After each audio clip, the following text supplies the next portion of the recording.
दोस्तों, stock market से trading करके अगर आप पैसे कमाना चाहते हैं तो आपको इतना तो पता होना ज़रूरी है कि जब इस टाइप की कैंडलस्टिक्स बनती हैं तो शेयर की प्राइसेस ऊपर जा सकती हैं और जब इस टाइप की कैंडलस्टिक्स बनती हैं तो शेयर की प्राइसेस नीचे जा सकती हैं। लेकिन प्रॉब्लम यहाँ पर यह है कि ज़्यादातर बिगिनर ट्रेडर्स के लिए इन सभी पैटर्न्स को याद कर पाना काफ़ी मुश्किल होता है। तो इस वीडियो में मैं आपको कैंडलस्टिक मैथ्स के कुछ बहुत ही ज़्यादा सिंपल और आसान कॉन्सेप्ट्स एक्सप्लेन करने जा रहा हूँ, जिसको अगर आप एक बार अच्छे से समझ जाएंगे तो आपको कभी भी कोई भी कैंडलस्टिक पैटर्न याद करने की ज़रूरत नहीं पड़ेगी। दोस्तों, इस वीडियो के एंड तक आप लोग बहुत इजीली कोई सिंगल कैंडलस्टिक पैटर्न हो, डबल कैंडलस्टिक पैटर्न हो या फिर मल्टीपल कैंडलस्टिक पैटर्न हो, इन सभी का इस्तेमाल करना आप लोग सीख जाएंगे। और अगर भविष्य में चार्ट्स पर कोई भी एडवांस कैंडलस्टिक पैटर्न आपके सामने आता है और भले ही आपको उसका नाम मालूम हो या ना हो, लेकिन फिर भी आप उसको देखकर ये पता लगा सकेंगे कि अब यहाँ से शेयर की प्राइसेस ऊपर जाएंगी या फिर नीचे जाएंगी। इसलिए वीडियो में एंड तक बने रहिएगा और अगर वीडियो आपको पसंद आता है तो वीडियो को लाइक जरूर कर दें, क्योंकि इससे हमें मोटिवेशन मिलती है कि हम आपके लिए इस तरह का प्रीमियम एजुकेशनल कंटेंट बनाते रहें। तो इसी के साथ इस वीडियो की शुरुआत करते हैं। दोस्तों, इससे फर्क नहीं पड़ता है कि आपको एडवांस्ड कैंडलस्टिक पैटर्न्स जैसे कि concealing baby swallow pattern, 3 black cross pattern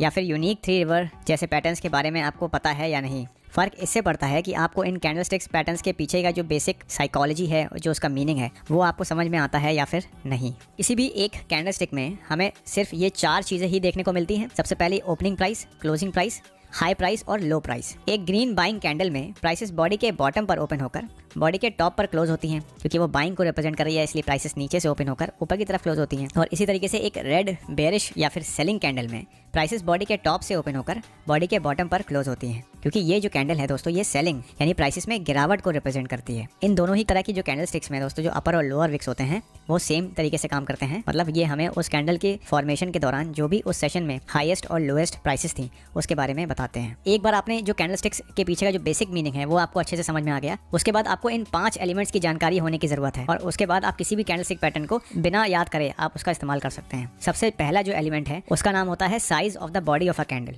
अभी थोड़ी देर पहले मैंने आपको बोला कि एक कैंडलस्टिक 2 चीज़ों से बनी होती है।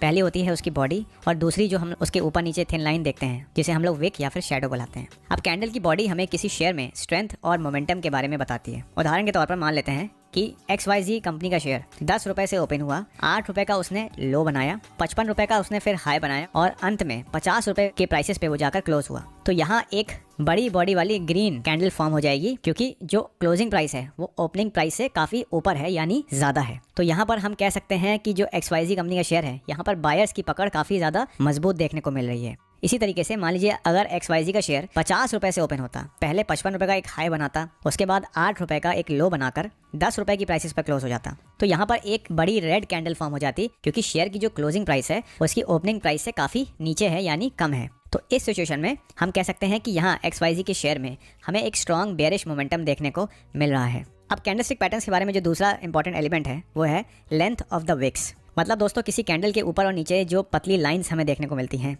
वो ज़्यादा लंबी हैं या फिर काफ़ी छोटी हैं। ये एक काफ़ी इंपॉर्टेंट एस्पेक्ट होता है किसी कैंडलस्टिक पैटर्न के बारे में। जैसे अगर मान लीजिए कोई बड़ी बॉडी और छोटी विक्स वाली कैंडल है तो उससे हमें किसी शेयर में स्ट्रेंथ और मोमेंटम के बारे में पता चलता है। ठीक उसी तरह अगर मान लीजिए एक बड़े विक वाली और छोटी बॉडी वाली कैंडलस्टिक बनती है तो उससे हमें प्राइसेस में वोलेटिलिटी के बारे में पता चलता है। अब अगर किसी कैंडल में ऊपर का विक काफ़ी बड़ा है तो इससे हमें पता चलता है कि यहाँ पर प्राइसेस को सेलर्स कंट्रोल कर रहे हैं। और ऐसा इसलिए है क्योंकि यहाँ पर कैंडल की जो बॉडी है और उसकी जो हाईएस्ट प्राइसेस हैं, मतलब विक का जो हाई है, उसके बीच में डिस्टेंस काफ़ी ज़्यादा है, जिससे हमें रिएक्शन ऑफ हायर प्राइसेस के बारे में पता चल रहा है।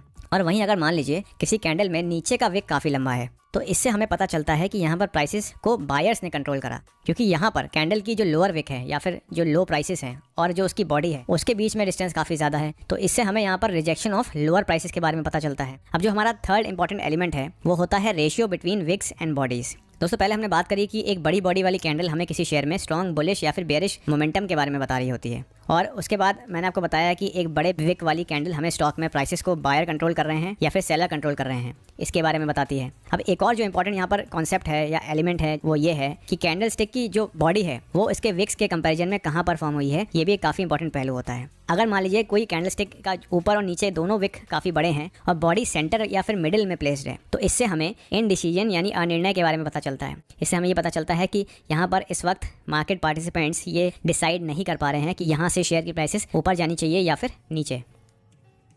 एक बहुत ही सिंपल सा कॉन्सेप्ट जिसको हम लोग बोलते हैं कैंडल स्टिक ब्लेंडिंग। ये बहुत ही सिंपल सी चीज़ है। इसमें हम लोग किसी भी दो कैंडल्स को हम लोग ऐड करके उससे हम ये पता लगा सकते हैं कि किसी स्टॉक में बुलिश मोमेंटम है या फिर बेयरिश मोमेंटम है। और ऐसा करने के लिए हम लोग सिर्फ पहली कैंडल की जो ओपनिंग प्राइस है उसको सेकंड कैंडल की क्लोजिंग प्राइस से ऐड कर देते हैं। तो ये आपको सुनने में अभी जरूर मुश्किल लग रहा होगा, लेकिन मैं आपको एग्जांपल्स के साथ बताऊंगा तो आप लोग बहुत इजीली समझ जाएंगे। तो मान लीजिए आपके सामने एक बुलिश एनगल्फिंग पैटर्न है और आपको इस पैटर्न के बारे में कुछ भी नहीं पता है, आप इसका नाम नहीं जानते हैं। तो हम लोग यहाँ पर सिंपल कैंडलस्टिक मैथ यूज करके इस पैटर्न के पीछे का मीनिंग निकाल सकते हैं। और जो पहले हमने वीडियो की शुरुआत में कॉन्सेप्ट सीखे उसकी मदद से हम लोग ये पता कर सकते हैं कि ये यहाँ पर किस तरीके का पैटर्न है। यहाँ पर बायर्स स्ट्रॉन्ग देखने को मिल रहे हैं या फिर यहाँ पर हमें सेलर्स स्ट्रॉन्ग देखने को मिल रहे हैं। तो सबसे पहले जो इसमें पहली कैंडलस्टिक होती है इस पैटर्न में वो एक रेड कैंडल है जिसकी ओपनिंग प्राइस बॉडी के टॉप पर है, और सेकंड कैंडल एक बड़ी ग्रीन कैंडल है जिसकी क्लोजिंग प्राइस बॉडी के टॉप पर प्लेस्ड है। तो जब हम फर्स्ट कैंडल्स की ओपनिंग प्राइस से शुरुआत करके सेकंड कैंडल की क्लोजिंग प्राइस पर ले जाके एक कैंडल बनाते हैं तो यहाँ एक हैमर कैंडल बनती है।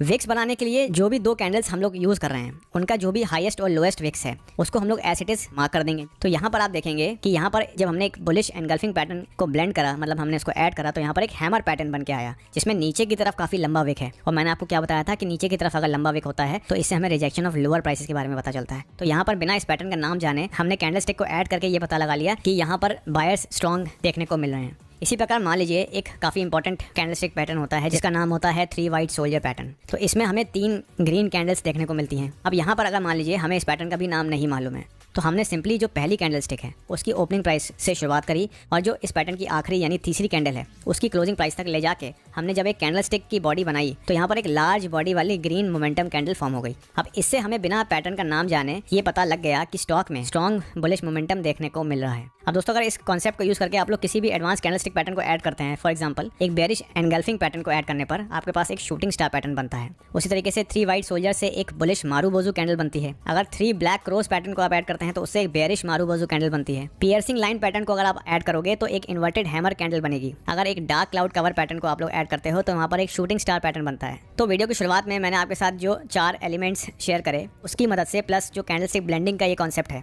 ये सारी चीजें अच्छे से अगर आप समझ जाएंगे तो आपको कोई कैंडलस्टिक पैटर्न बुलिश सिग्नल दे रहा है या फिर बेरिश सिग्नल दे रहा है ये आप लोग बहुत इजीली पता लगा सकते हैं। अब इस चीज को चार्ट्स के ऊपर समझने की कोशिश करते हैं। लेट्स से आप निफ्टी में ट्रेड कर रहे हैं तो यहाँ पर फॉर एग्जांपल इस एरिया में आप देख सकते हैं कि हमें डाउन साइड में एक बहुत अच्छा मोमेंटम देखने को मिला। उससे पहले हमें यहाँ पर एक रेजिस्टेंस लेवल के नीचे मल्टीपल इनडिसीजन कैंडल्स देखने को मिल रही थी। तो यहाँ हमें कैंडलस्टिक ब्लेंडिंग करने के लिए जो रेंज में जो पहली कैंडलस्टिक बनी है उसकी ओपनिंग प्राइस को हमने ले लिया। उसके बाद इस रेंज में जो आखिरी कैंडल बनी है जिसने रेंज के बाहर जाकर क्लोजिंग दी हो उसकी क्लोजिंग प्राइस को हमने ऐड कर दिया आपस में।